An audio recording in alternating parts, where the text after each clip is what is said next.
So question 4.1, given that P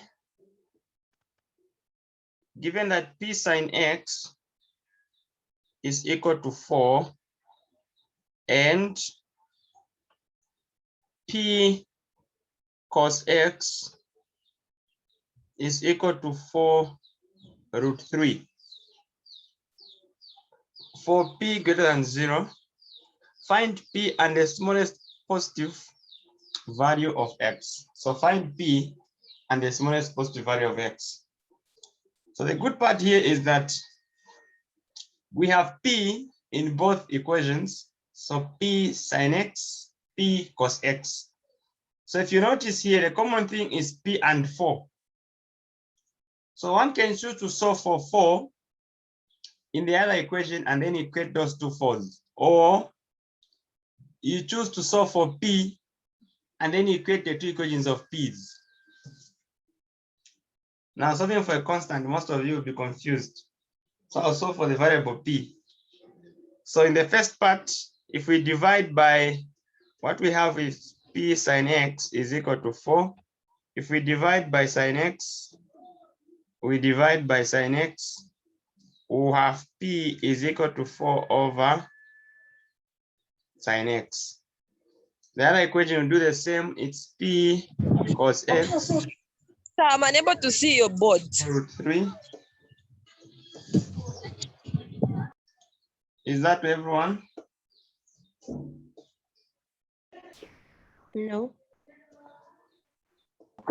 Yeah, I've reshared it. Hoping everyone is able to see now. It's a network. All right, so I'm able to see now. Okay, good. So you divide again here, you divide by cos X, you divide by cos X.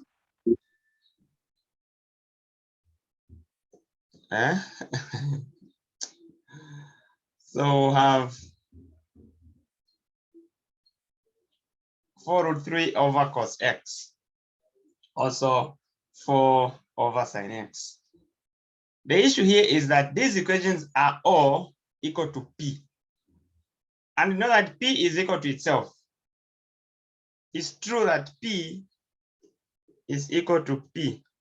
So whatever P is this side should be equal to whatever P is the other side.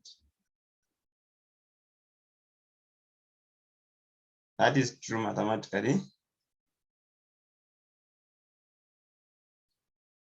So that if we cross multiply now, we'll have 4 cos X is 4 root 3 sin X. And then slowly divide the 4, divide the 4. It will go there, so we'll have cos X is equal to root 3 sin X. So if you solve for this in terms of cot, some people will be confused. But in terms of tan, maybe it will be easy because tan is just sine over cos. So tan X is sine X over cos X. So to avoid the confusion, I also remind you that cot X is just cos X over sin X. So that we can even choose to divide sin X here, divide sin X here. So that we remain with cos X over sin X, cos X over sin X is equal to root 3. But we know what cos X over sin X is. It's just cot X, which is equal to root 3. At which point do we get root 3? Which angle gives us root 3 in cot? So if you don't understand these angles very well, at least you should have an idea of how the angles relate with sine and cos. So that if you see root 3, you know that you're talking of sine 60, which has root 3 over 2. You're also talking of cos 60, which has half. Or, so you have this pair, or you are talking of sine 30, which is half, and cos 30, which is root 3 over 2. Okay, so what we have is cot. So cot, it will mean that we are dealing with cos x. So suppose we have cos 60 over sine 60. This will be, now this is the same as cot 60. So it's going to be root 3 over 2 over half, which is solved as root 3 over 2 multiplied by 2 over 1, which is equal to root 3. So it means that cot 60 is equal to root 3, and so x is 60, the smallest value of p, meaning the p in the first quadrant. We know that cot is positive somewhere else. It's positive also in the third quadrant, but this question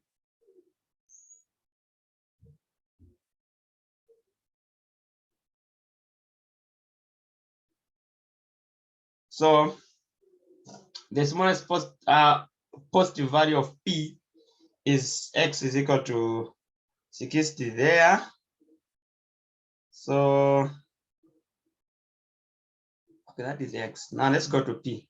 So for p, you can choose either this one or this one here. So let's choose the first one.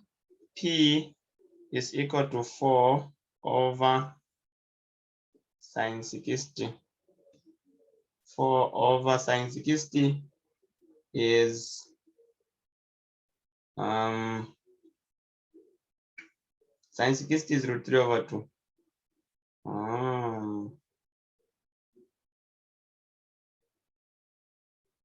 Okay. Root 3 over 2. So we get 8 over root 3.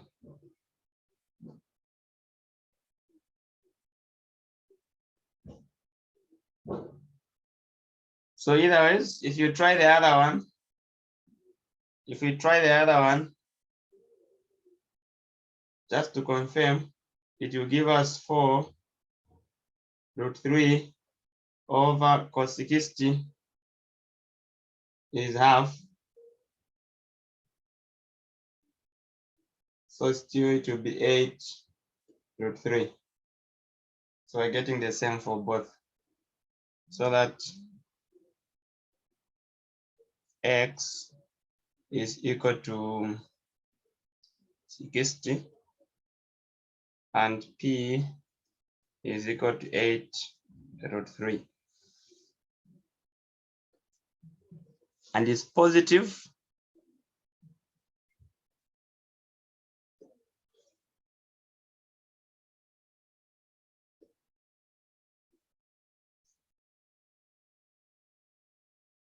Is it everyone who can't hear me? No, we can get you. No, we can We get can get you. So I guess it's her network. So it's a network the other side. Okay. Okay. So unless you have questions here, we can move to part 2.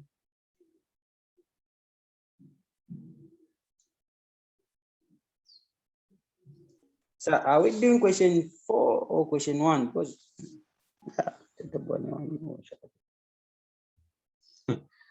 The George that I have is written M111, assignment 7, August 2007.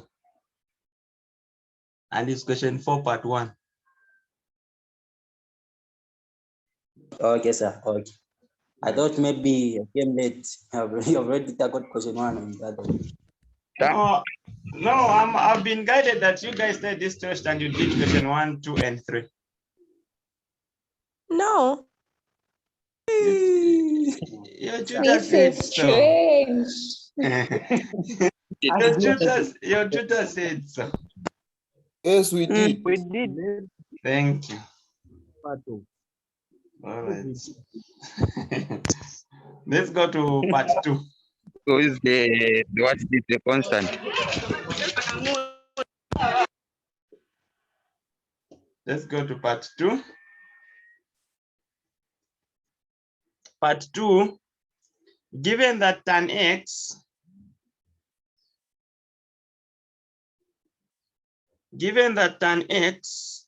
is equal to what else it is performing. Okay.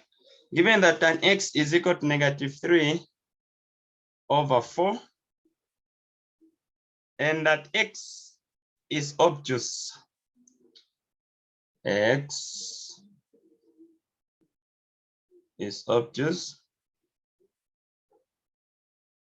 Find the exact value of sec2x. Find sec2x and tan 2x. So you are guided that tan x is that, given that x is obtuse. So what is to be obtuse? How big should an angle be for it to fall under the obtuse angles?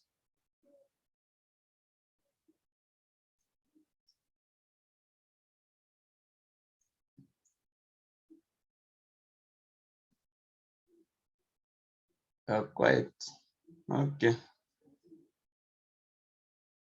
X falls between 90 Again. and 180.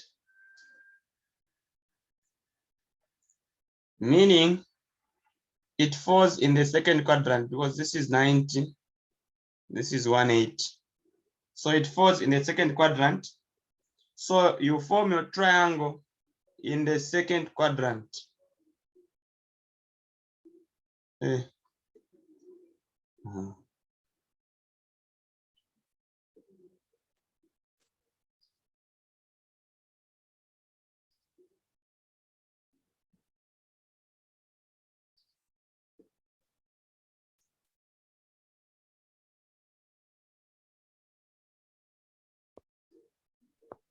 This is 90 and this is x.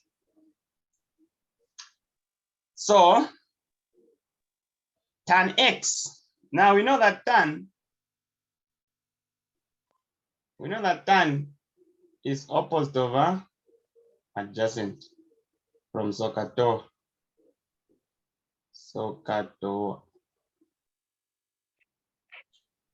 So opposite of adjacent.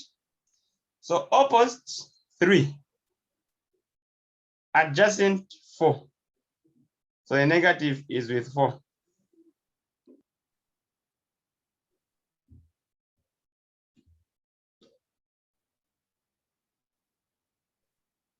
Okay, 3 is positive. Now let's find the hypotenuse. We find the hypotenuse by using the Pythagoras theorem.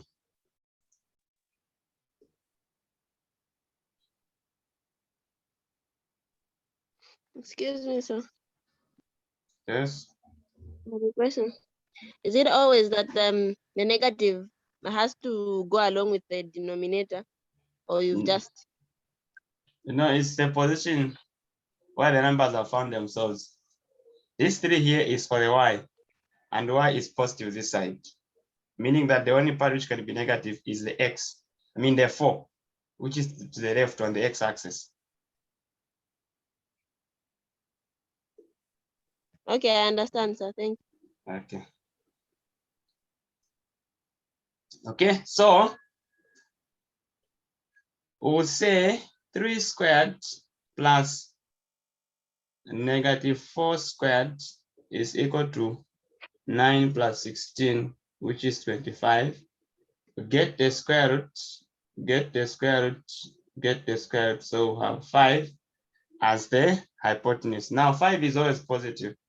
The hypotenuse is always positive, meaning that we can now get the required numbers there.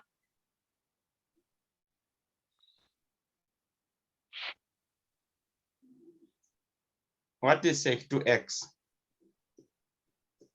Sec 2x, remember sec is 1 over cos. So you would say cos 2x.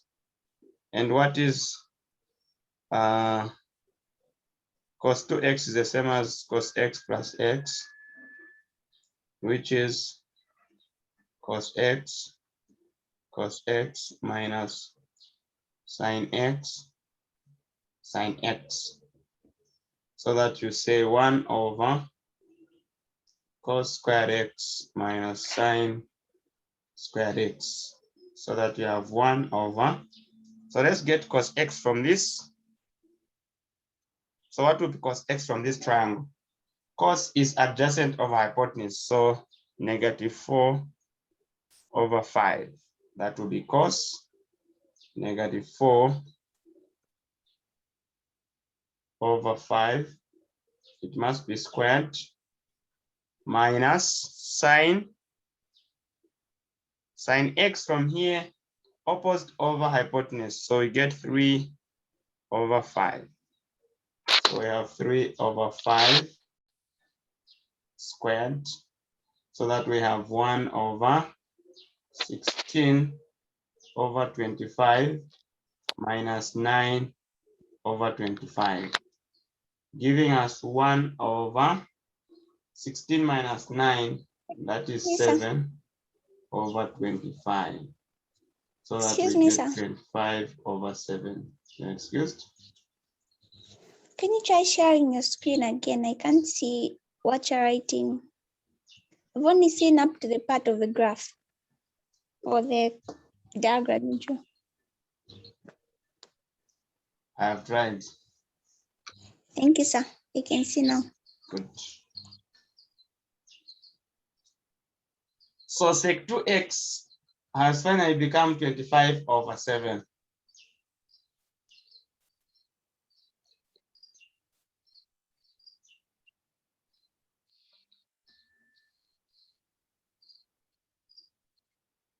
So taking your time in such questions, you would always get them correct in an exam. But if you rush, you can crash, because sec 2x, you have to go through cos, and cos 2x, you have to use compound expansions. So you do the expansion of x plus x to get to cos x, sine x, meaning that you go back and look for cos x and sine x from the triangle. And we always do this if the values given there are not from the standard angles. If it was tan x is equal to root 3, would have not drawn these things here, would have just gotten the angle and then use it to get cos x and sine x through to sec 2x.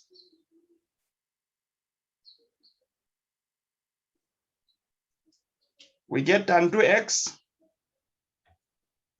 Tan 2x is the same as tan x plus x. Another compound expansion, which is tan x plus tan x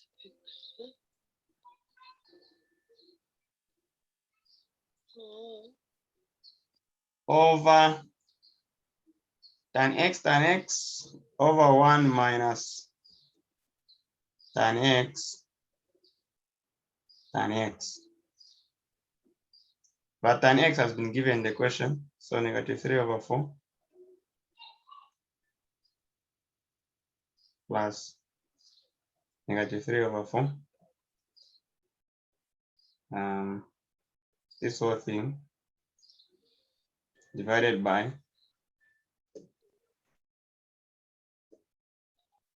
divided by 1 minus -3/4 multiplied by -3/4. So where it's saying over here, I've used division because of space. So that when we add -3/4 plus -3/4, we get -6/4. So we have -6/4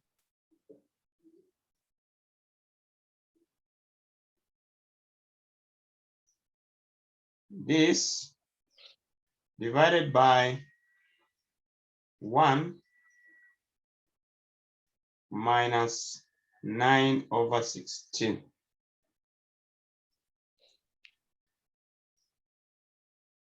Okay, you can finish.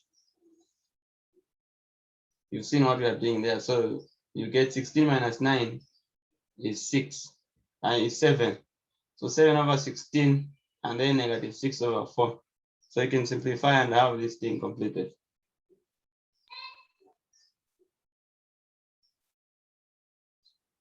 Some people here will be troubling them, so let me just finish.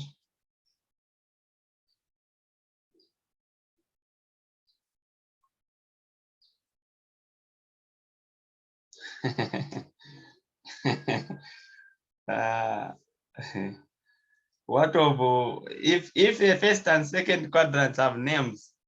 What about the third and the fourth quadrants? How do you call the angles that are less than 360? There's so many names there. There should be reflex angles somewhere there.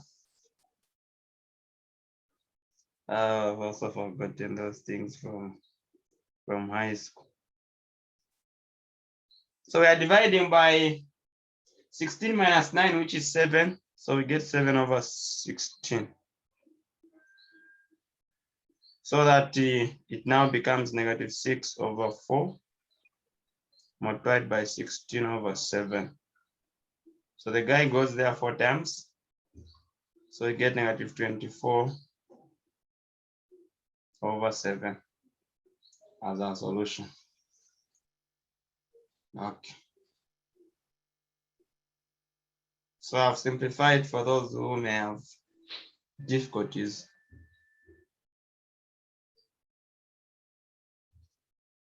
So that I can trust you now to do the remaining part of question 4.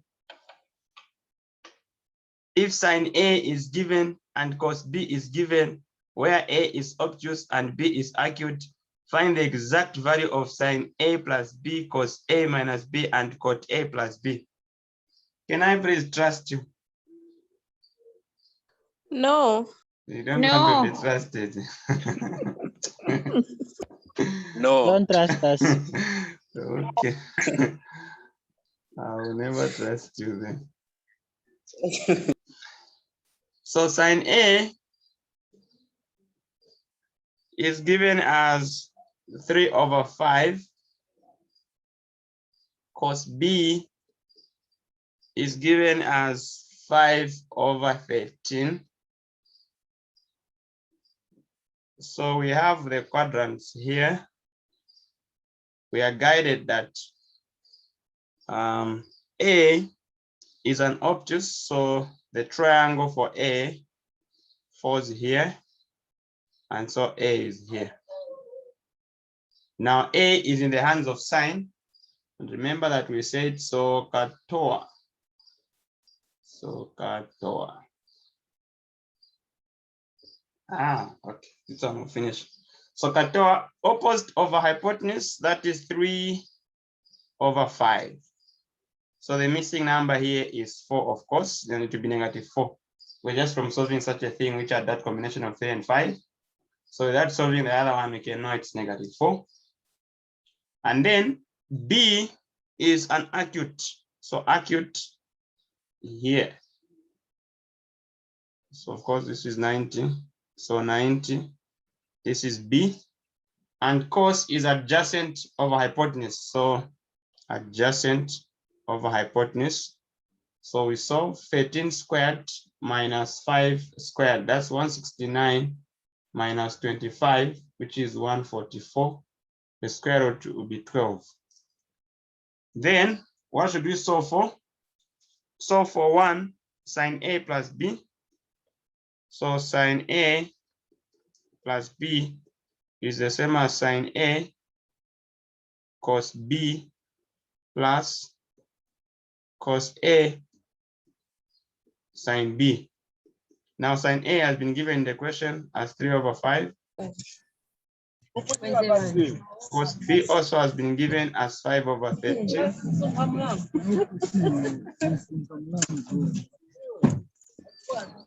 So that we get plus cos A. Cos is adjacent over hypotenuse. So when you're getting cos A, you go to the triangle that has A and get the adjacent over hypotenuse. So adjacent -4 over hypotenuse 5. So we have -4/5 multiplied by sine B. You go to the triangle that has B and get sine B, which is opposite over hypotenuse. So 12/13. So we have 12/13. So you can see that the denominator are the same. So we'll get 15 over, what is 13 by 5 now? That is 5 there, another 5 plus a 1.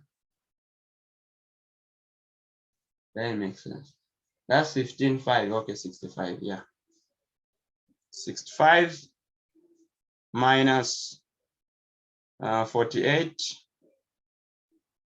over 65. And then you subtract there 8 minus that guy, you get 3, another 3. So -33/65 is the value of sine A plus B. Then cos A minus B. Cos A minus B is just cos A cos B plus sine A sine B. And these guys have already been found. You just get cos A is -4/5. Cos B is given in the question 5/13 plus sine A in the question 3/5. Sine B, we have obtained it as 12/13. So what we are doing now is get -20 this side over 65 plus 36 the other side over 65, giving us 16/65. And then cot A, where's cot A? Cot A plus B, this guy, from tan here, when tan A plus B, so you do 1/tan. So it will be a fraction, meaning you just switch this, you take this up and take this guy down. So it will come out as 1 minus tan A tan B over tan A plus tan B. Then you get tan. So what will be tan A? Tan A opposite over adjacent, that is 3/-4. Tan B opposite over adjacent, that will be 12/5. So you substitute 1 minus -3/4 multiplied by 12/5 divided by tan A, -3/4 plus 12/5. Then you simplify now. That is 20 down there. So you have 20 minus plus 36 now over 20 multiplied by 20 over 4 into 20 is 5.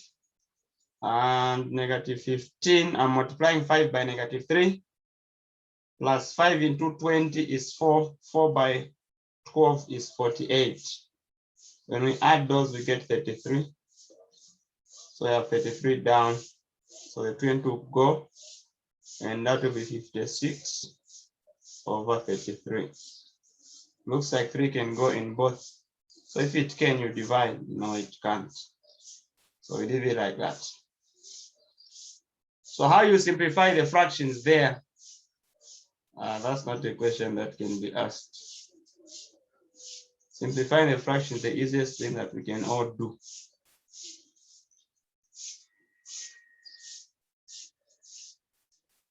I hope we are all doing fine this part. Excuse me, sir.